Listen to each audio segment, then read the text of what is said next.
Assalamualaikum, halo teman-teman semua. Kembali lagi di podcast Sapandi. Putar pertanian masa kini. Di sini kenalin ada aku Risma dan Rasmin.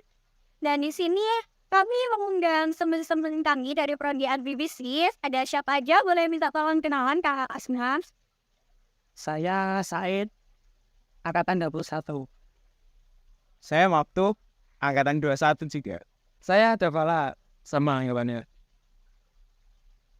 Oke kan kakak-kakaknya udah perkenalan nih. Jadi kali ini saya mau tanya dong. Menurut kakak-kakaknya ini agribisnis itu apa sih sebenarnya? Saya mau jawab ya. Agribisnis itu adalah disiplin ilmu yang mempelajari terkait manajemen, pengorganisasian, pengelolaan di bidang pertanian terkait hulu sampai hilir. Hulu itu penyediaan alat dan sarana produksi, budidaya, pengolahan panen, terus ada pemasaran sampai ke konsumen. Itu sudah di manajemen secara keseluruhan di agribisnis ini. Cara ilmu pengetahuannya. Mungkin bisa ditambahkan kakak-kakak yang lain terkait ekosistemnya gimana. Ya, jadi saya akan menjelaskan lagi tentang apa sih ekosistem dari agribisnis tuh, mulai dari hulu sampai hilir. Jadi di hulu itu di mana semua input pertanian yang dibutuhkan oleh petani dalam menjalankan usaha taninya seperti ada bibit, benih, terus ada pupuk dan juga mesin-mesin pertanian yang lain seperti traktor dan transplanter untuk menanam di usaha taninya. Kemudian untuk yang kedua ada di produksinya, di lahan khususnya untuk pelakunya ada para petaninya. Dan di sini benih-benih yang tadi sudah diperoleh petani ini diusahakan menjadi produk-produk yang nantinya siap untuk ke alur selanjutnya, yaitu di pengolahan. Nah, di pengolahan ini nantinya akan muncul lagi nilai-nilai tambah seperti produk kemasan juga dan olah-olahan turunan dari produk-produk utama hasil panen yang dibudidayakan oleh petani tadi. Selanjutnya akan ditambahkan oleh teman saya. Jadi selanjutnya itu pemasaran. Nah, sebenarnya di setiap lini, setiap dari hulu sampai hilir itu ada bagian pemasarannya. Jadi tidak hanya mengandalkan satu bagian akhir yang mengutamakan pemasaran, tapi semua itu ada pemasarannya. Mulai dari hulu yang mulai dari penyedia input itu kan juga memasarkan ke petaninya. Begitu pula petani itu sebenarnya juga harus jago terkait pemasarannya. Harus pintar cari-cari penampung dari produk hasil panennya itu. Setelah di budidaya itu kan ada juga pengolahan. Pengolahan itu untuk pemasarannya itu akan sampai ke konsumen. Jadi setiap ini ada bagiannya. Nah, kalau penunjang itu ada beberapa jenis. Mulai dari bank, terus yang menyediakan pinjaman bagi lembaga yang menyangkut permodalan. Kan kalau kita modal sendiri kan agak susah. Jadi biar kita itu liquid, jadi kalau butuh apa-apa itu bisa langsung menghubungi ke pihak bank. Lalu ada transportasi, lalu ada kelompok tani. Nah, itu juga sangat penting bagi setiap ini tersebut. Wah, ternyata agribisnis tuh konten banget ya. Kan sebelum undang kakak-kakak semua ini, kita itu udah melajari dulu sebelumnya. Dan kita itu dapat info kalau misalnya ada isu impor beras dengan jumlah 250.000 ton. Itu menurut kakak-kakak semua itu perlu nggak sih? Nah, menurut saya impor tersebut itu perlu nggak perlu sih, tergantung kondisi perberasan di Indonesia itu sendiri, masalah stoknya kan.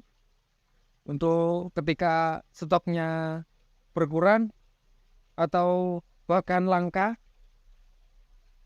itu dibutuhkan impor. Karena kan beras sendiri ini ada HET-nya dari pemerintah. Jadi HET itu dijaga dengan stok yang tercukupi, nanti harganya bisa menyesuaikan HET yang telah ditetapkan pemerintah tersebut. Oh, berarti kita tuh nggak selalu impor beras gitu ya, Kak, ya? Ya, betul. Untuk impor itu harus menyesuaikan. Kalau tidak nanti pihak petani akan mengalami kelebihan stok dan nanti berasnya akan jadi sangat murah kalau impor terus menerus ya. Kira-kira nih menurut kakaknya nih, ada nggak sih hal-hal yang bisa menekan angka impor tersebut? Kayak apa yang perlu dilakukan biar negara ini nggak melulu impor tentang beras? Ya, untuk masalah impor, pastinya yang harus diperbaiki adalah produktivitas di tingkat petani. Tentu produktivitas dari tingkat petani ini harus ditingkatkan lagi, sehingga beras yang kita punya ini menjadi surplus dan mungkin kita bisa ekspor lagi. Dan ada satu lagi upaya untuk meningkatkan harapan untuk kita tidak impor beras, yaitu dengan diversifikasi pangan. Jadi kita tidak harus melulu harus makan tuh beras mulu, nasi mulu. Kita bisa juga makan pakai singkong, makan dengan karbohidrat lain seperti kentang, ubi, talas, dan lain itu juga membantu stok dari beras supaya tidak terlalu langka.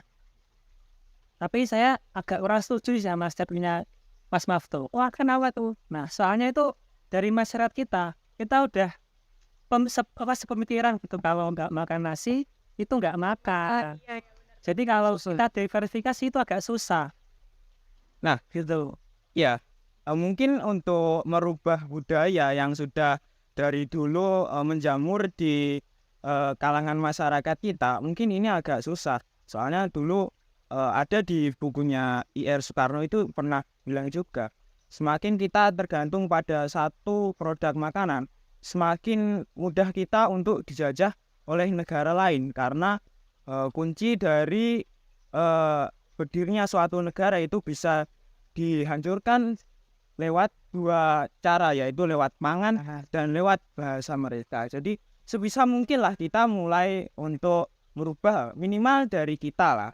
Jadi jangan terlalu bergantung pada satu produk makanan, yaitu nasi. Kalau menurut kakaknya nih, kan ada diversifikasi pangan dari jadi nggak melulu kita itu harus mengkonsumsi beras. Nah itu kira-kira apa ada tiap daerah itu memiliki keunggulan produk atau produk pengganti tanaman pangan selain beras itu bisa disingkatkan lagi atau enggak?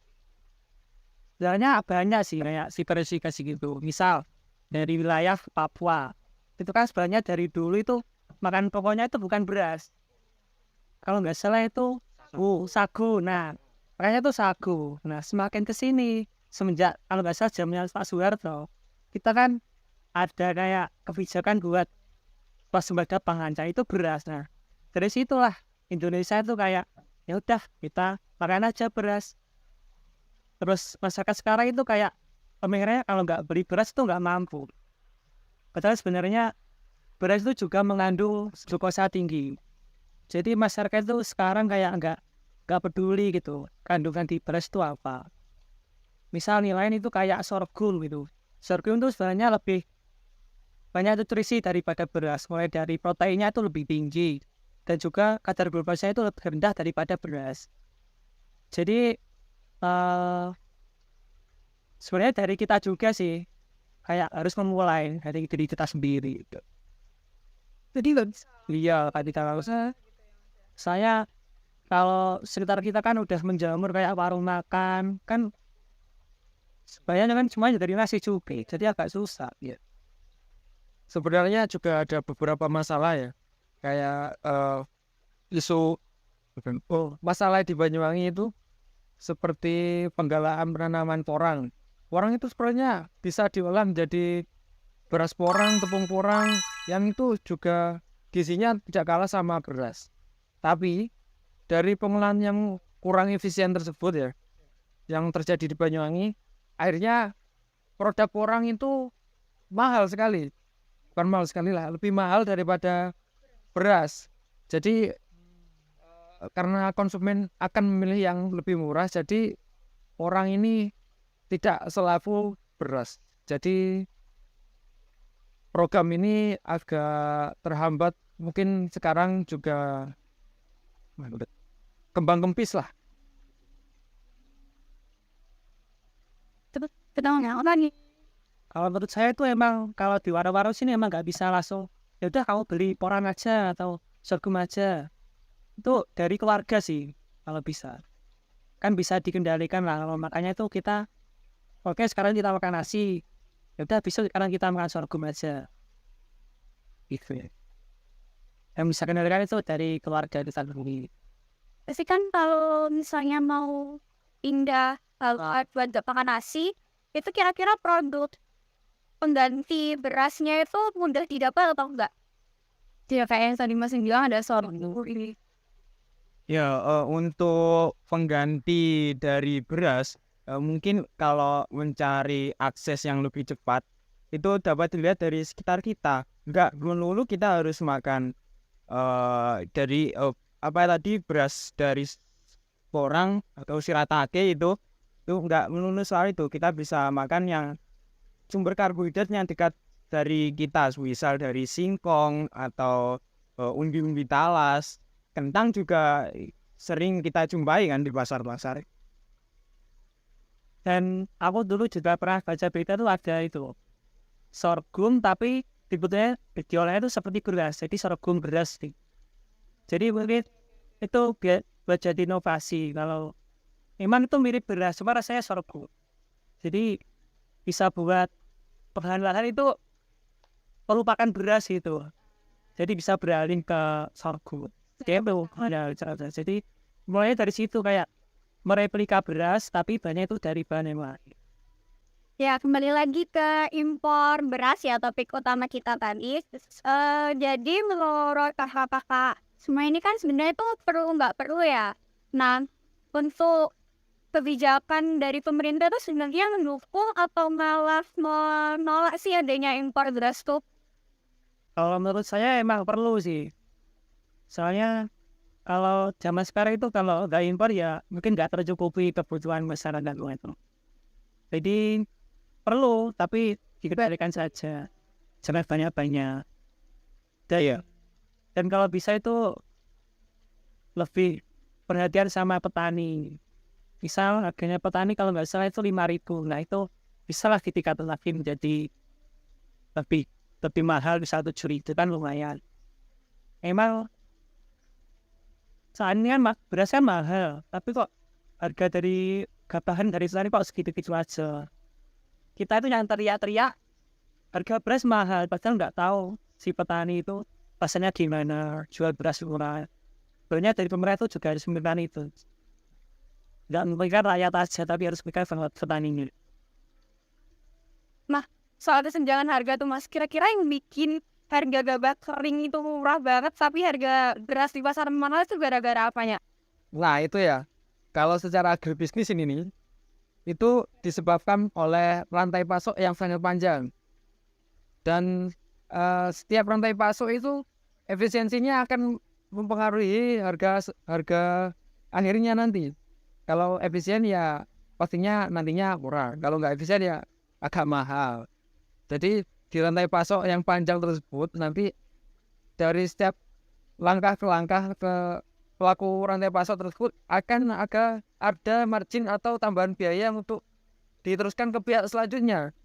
Nah kalau itu semakin panjang, ketika konsumen akhir itu menerima beras, nantinya akan menerima harga yang sangat mahal. Kalau rantai pasok itu bisa diminimalisir atau dipendekkan, itu bisa lah nanti harga dari beras itu agak naik sedikit. Ini ada faktor yang lain dari Osvaldo. Ya, untuk impor dari pemerintah itu selain dari harga, tentu juga pemerintah sudah mempertimbangkan stok beras di Indonesia.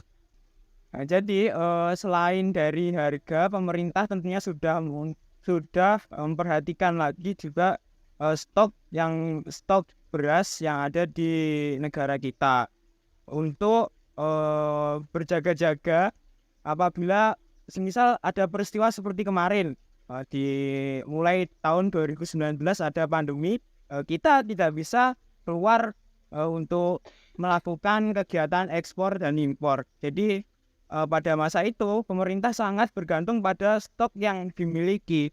Jadi pemerintah itu enggak impor untuk tahun besok, impor untuk bulan besok, tetapi sudah mempertimbangkan untuk tahun-tahun ke depannya.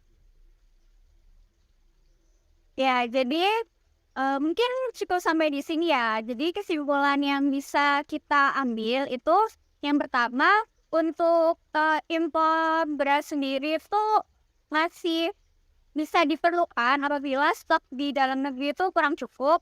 Dan untuk mengatasi agar tidak terlalu banyak impor dapat dilakukan dengan diversifikasi pangan. Saya itu menggunakan seperti kentang, kemudian singkong, sorghum, dan lain sebagainya.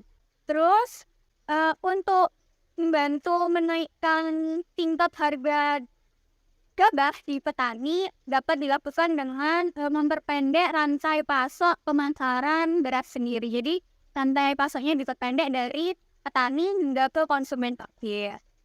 Ya, sepertinya sudah cukup. Wassalamualaikum warahmatullahi wabarakatuh. Yes. Bye-bye.